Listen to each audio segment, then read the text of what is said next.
That's Mary Marst, isn't it? Her reputation preceded her, didn't it? Well, it isn't every day a spoiled heiress becomes the acting CEO of an international hotel conglomerate. That's true. The Marst Corporation. Mary was certainly Daddy's little girl. Well, this family has seen its share of tragedy recently. What is it, 2 years ago, Frank Marst and his wife Ellen died in a skiing accident over in Europe? Then Frank's will hands over the family business to Mary, only to have her nearly die in a car accident. She suffered second and third degree burns all over her body. I don't think she was expected to live, and that was over a year ago. Well, you gotta hand it to her. She always defied expectations. She was pretty tough. So tough, maybe someone just got tired of waiting.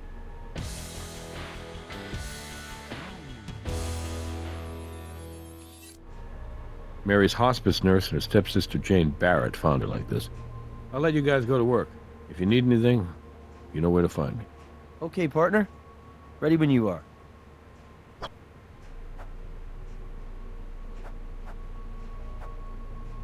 So once we've processed the scene, we'll call Robbins and arrange for the body to be transferred to the coroner's office. We'll get a better look at the body at autopsy.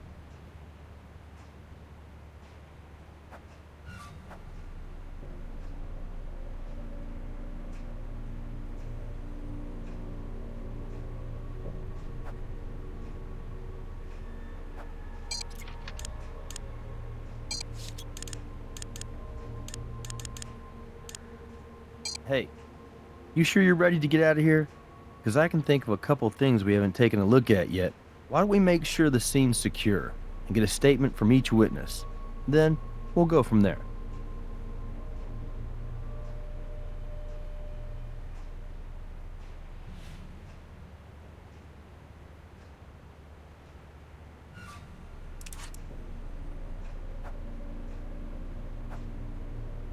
Have you ever seen one of these before?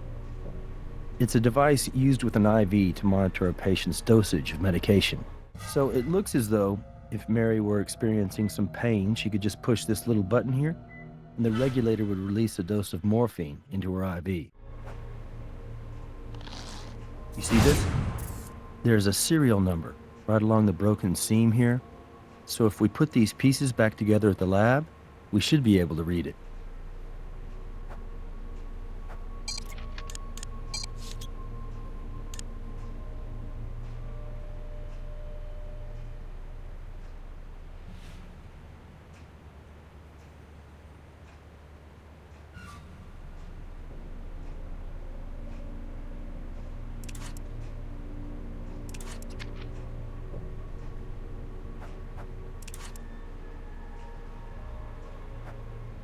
Bottle of morphine. So there has to be a switch inside that regulator unit which prevents a patient from overdosing.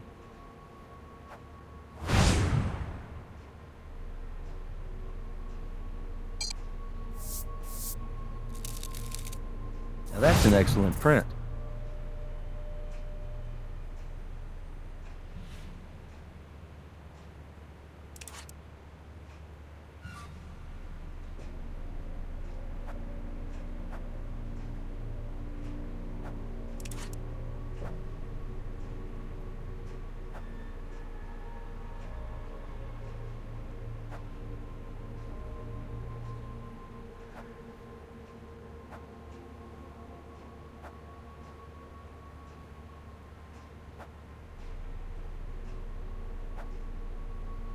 Look like anyone you know?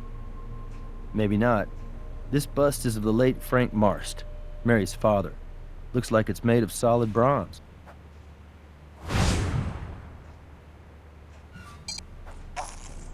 That's good. We'll be able to compare those marks back at the lab.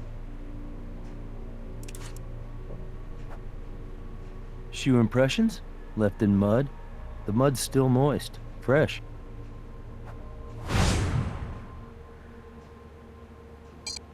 These muddy footprints have a very distinct tread.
The older the crime scene gets, the less viable the evidence becomes. We need to process this scene right away.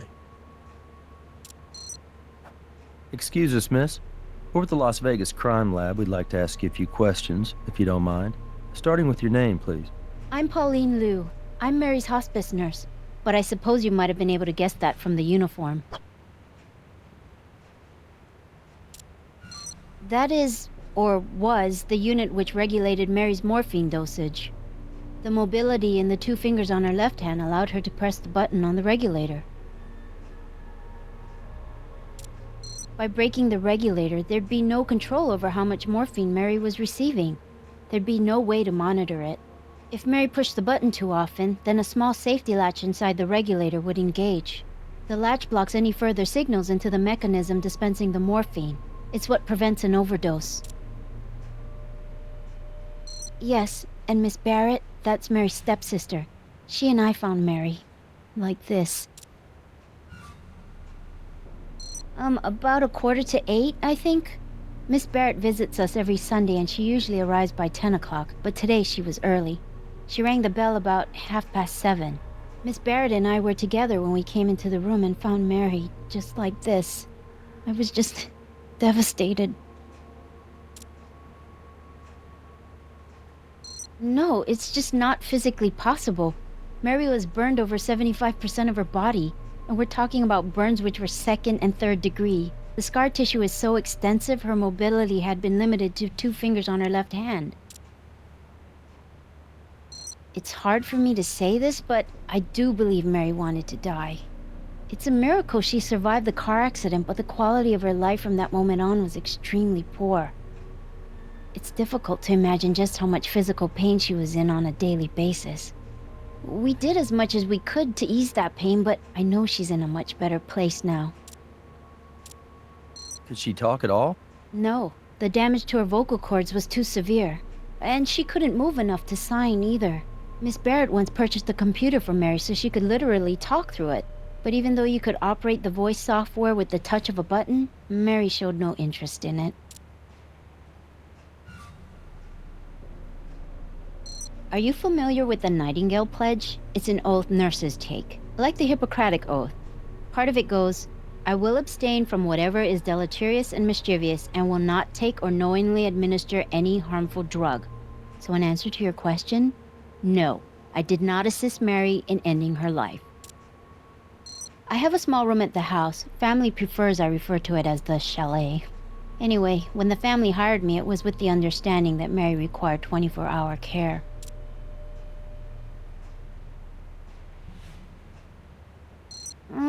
I can't remember Mary ever having a call button, actually.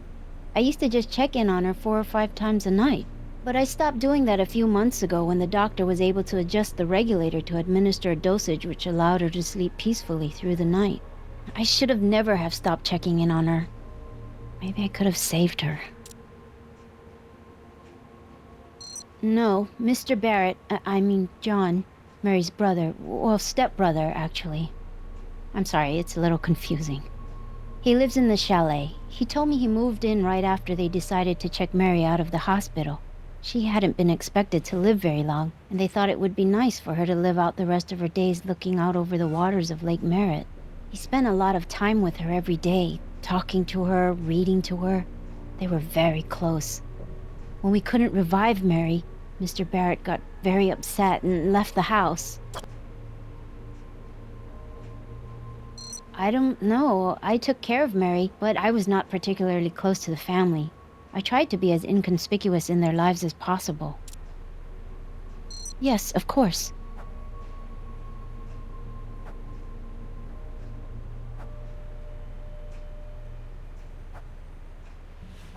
Miss Barrett, we're with the Las Vegas Crime Lab.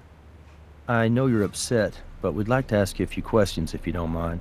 Of course, officers. Whatever I can do to help. That's correct. Mary's nurse and I discovered the body this morning. 7:30 this morning? Maybe 7:45? I'm not exactly certain. Yes, she was lying almost exactly like this, but the nurse and my brother John did try resuscitating her, so the body may have been jostled a bit. I made sure none of us moved anything else because I understand the importance of not disturbing a crime scene. Her morphine regulator was smashed. Mary couldn't do that. Poor thing could only move 2 fingers on her left hand. God bless her. I pray she's in a better place now. You'd think anyone living like this would want to die. Not Mary. She was a fighter, and she was a real inspiration to me. When I moved away from here, I thought I'd never come back. But after Mary's accident, I started flying in from LA every Sunday. I swear to you, as God is my witness, Mary wanted to live. Yes, I live in Los Angeles. I work for a public relations firm, but like I said, I fly out to visit Mary every Sunday.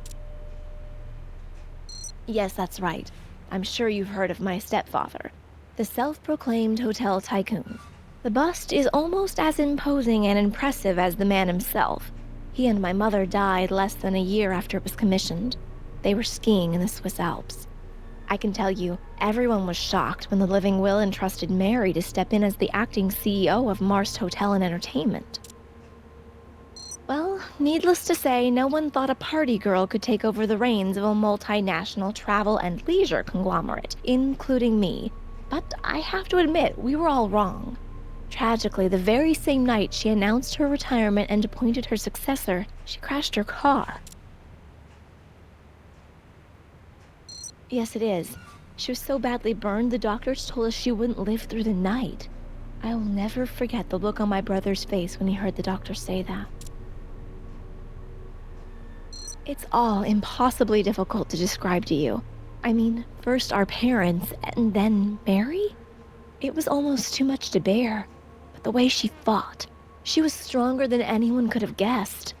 She wanted to live. Mary's nurse let me in, and it was just like my normal Sunday visit. I wanted to tell Mary about my promotion. And then, as soon as I saw her, I knew something was wrong. I could tell by the paleness of her skin. I think I screamed. And the nurse screamed, and that's when John ran in and we tried to revive her. This is the family's chalet. When we all decided to bring Mary back here to spend her final days in peace, my brother John decided to move in too, so he could be with her and help take care of her. He and Mary were very close, much closer than he and I. No, we're not particularly close. Well, let's just say we have very different views about money. Very different values about it.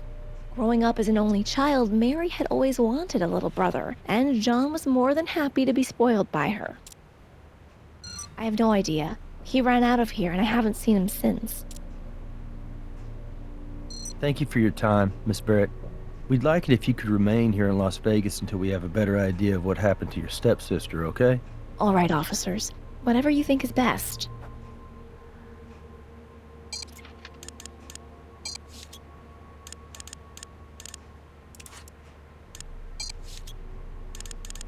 Hey, you sure you're ready to get out of here? Because I can think of a couple things we haven't taken a look at yet. Why don't we make sure the scene's secure and get a statement from each witness? Then we'll go from there. Sorry to bother you again, Miss Barrett, but we've got something else we'd like to ask you. Of course, officers. What is it? Remember, Miss Barrett, we need you to stay here in Vegas. Yes, of course.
We should compare these footprints to the ones we pulled from the next room. Not bad for a preliminary assessment. What's next?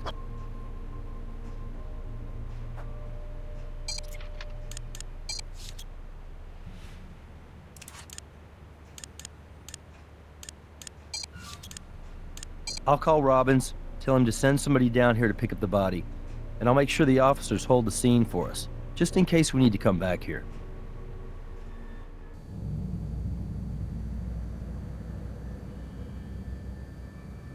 Hello again. Still working on your victim, but I can tell you her prelim tox came back with a toxic level of morphine. I should be finished with the autopsy pretty soon. I'll give you a call when I'm done.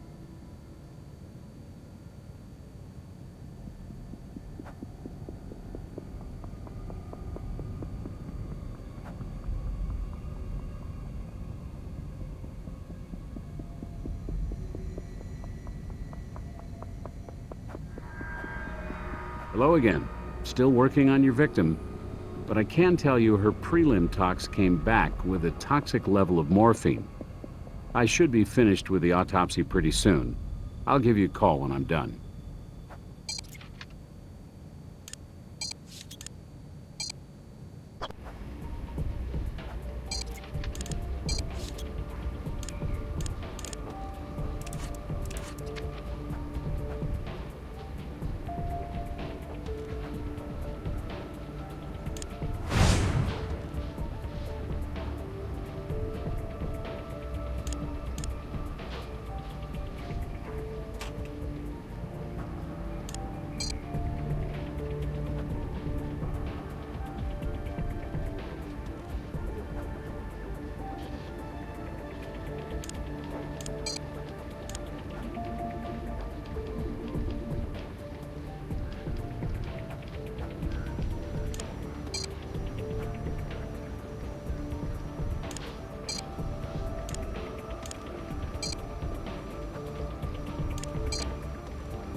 All right, now we should be able to read the serial number.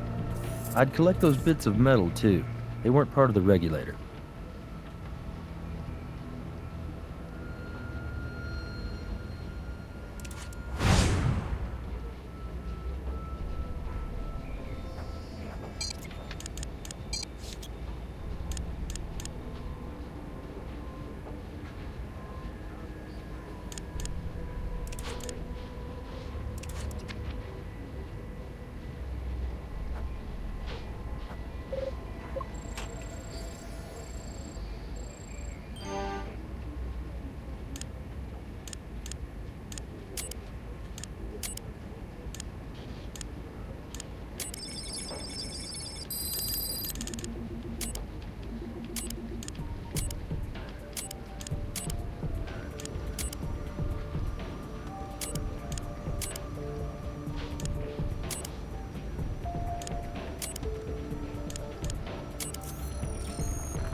That's almost 100% bronze.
So, the print on the bottle matches Jane Barrett. It says here she was arrested 6 months ago as part of a Death with Dignity demonstration in Carson City.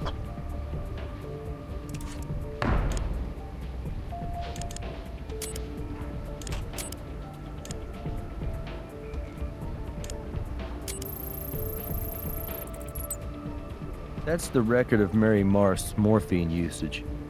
Take a look at the line of continuous usage during the last entry. I'd be surprised if that's not our cause of death right there.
It's a match.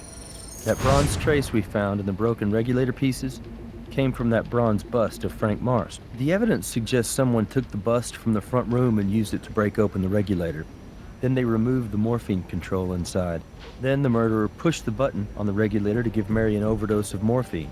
If Mary was awake, she would have been forced to lie there and see it all happen, helpless.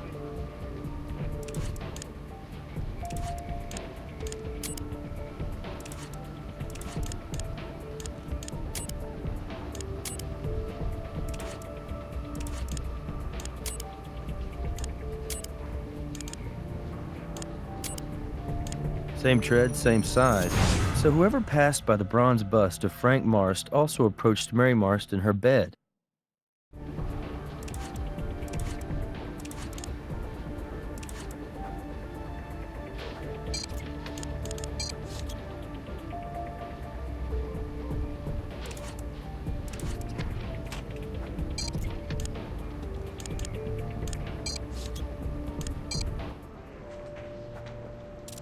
What do you got in the way of evidence?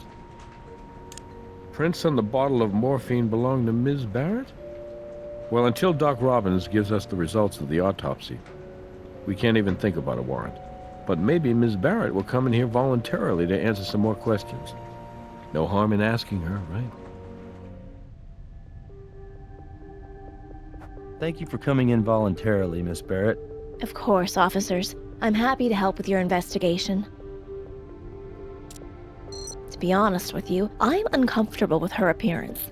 She's trashy. She wears that nurse's uniform more like a stripper than a caregiver. However, John seems to think she does a good job, and Mary approved of her.